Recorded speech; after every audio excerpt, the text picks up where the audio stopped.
Last night, my daughter and I made some sketchbooks from recycled materials. So this is my daughter's sketchbook.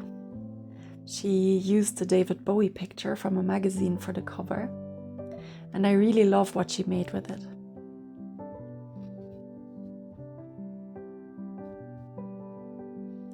And this is my first attempt. I used newspaper, bits of leftover gold paper, and some Christmas wrapping paper. Inside, it's filled entirely with recycled paper.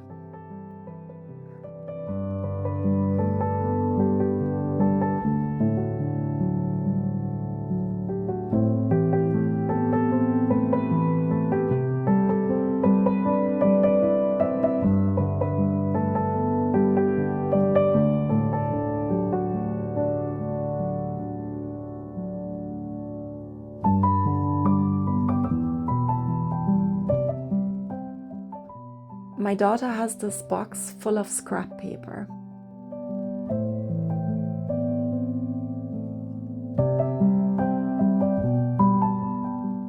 Old envelopes, recycled materials, watercolor paper, paper bags, newspaper, leftover bits of Christmas and birthday wrapping paper, craft paper, line paper, paper with old drawings on them, cardboard, painted paper, lots of stuff in here. It's basically a treasure box. And now I want to make another sketchbook with you, using recycled materials. So first I'm looking for something sturdy for the cover. Here's a piece of cardboard from an Amazon package. My kids already used some of it, so there are lots of holes in it.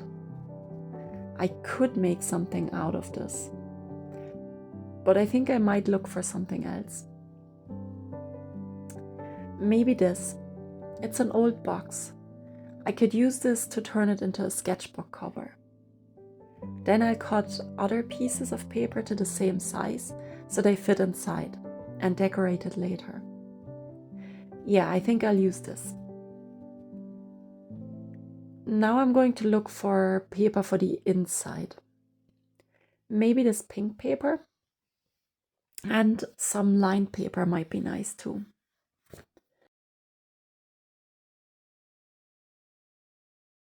And this one too. I think my daughter made these marks with coffee or tea.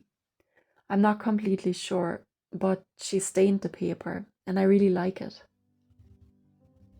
Stains, drawings, writing, all of these things can actually make your sketchbook more interesting. So just choose a few papers you like and put them into a pile. So now I'm going to cut the papers to roughly the right size so they will fit into my book. They don't need to be exact.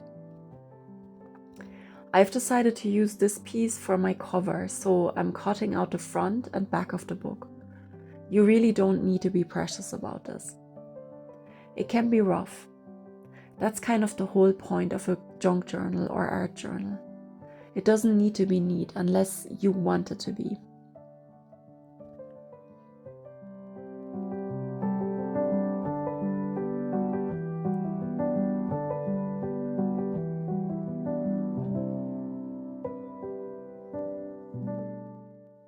Even things like writing or marks that are already on the paper can be part of the design. They make it interesting. And if you don't like something, you can always cover it later with stickers, collage, paint, or drawing. So this will be the outside of my book. It's a little bit dirty here, but that's okay. I'm going to fold it in the middle. My spine won't be very thick, so this works well.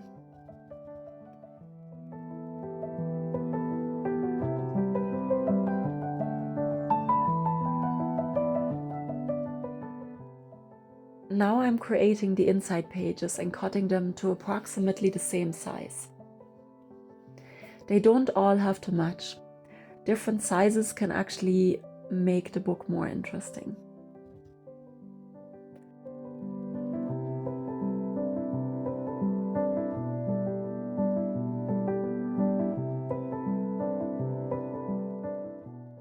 This is a piece of printed cardboard. You can decide whether you want the writing to show or not. I could cut around it or leave it in. I think I will leave some of the writing.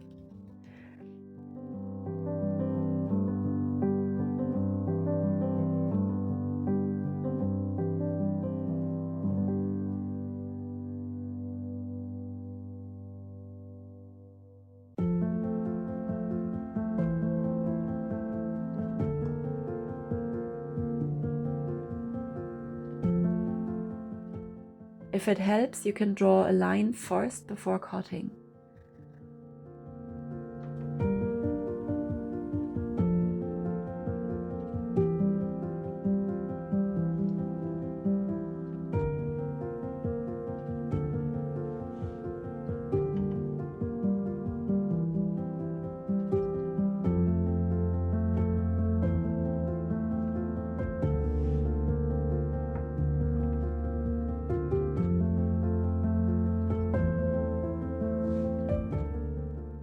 Next, we're going to assemble the inside pages.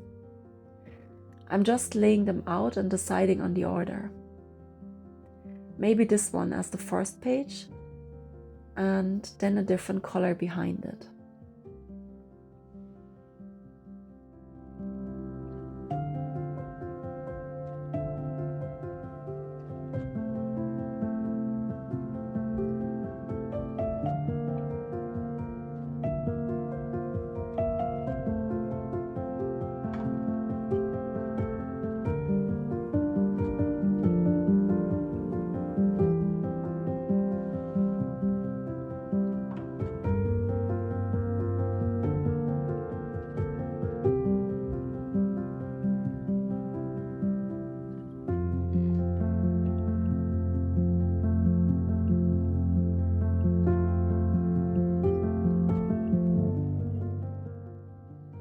Once I'm happy with the order, I will line everything up and use a stapler to bind the book. I usually put 3 staples along the side, close to the fold. If you don't want the staples to show, you can cover them with washi tape, a strip of newspaper or another piece of paper glued on top. Now you can decorate your book in any way you like. For example, I might cut out a simple shape, maybe a heart. You could make a star or something else. Freehand shapes often look really nice because they're not perfect. You can cut shapes from anything you have: magazines, wrapping paper, old drawings. Just try things out. Take your time. It's actually a very relaxing process.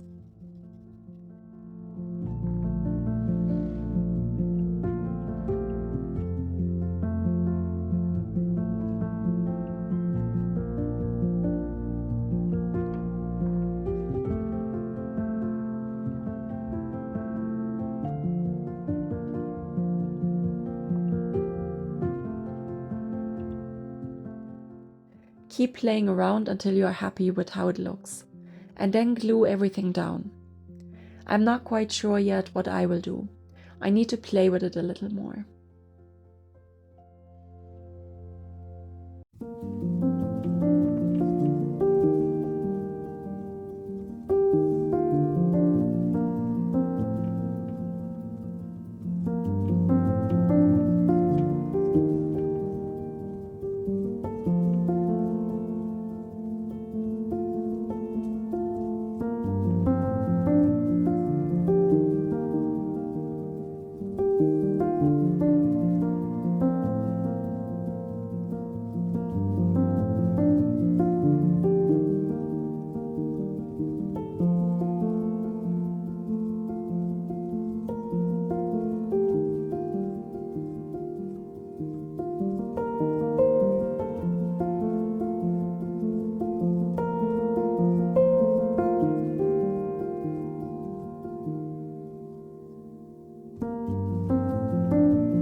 And that's it, a simple sketchbook made from recycled materials, ready to be filled with drawings, writing, paint, or whatever you feel like creating.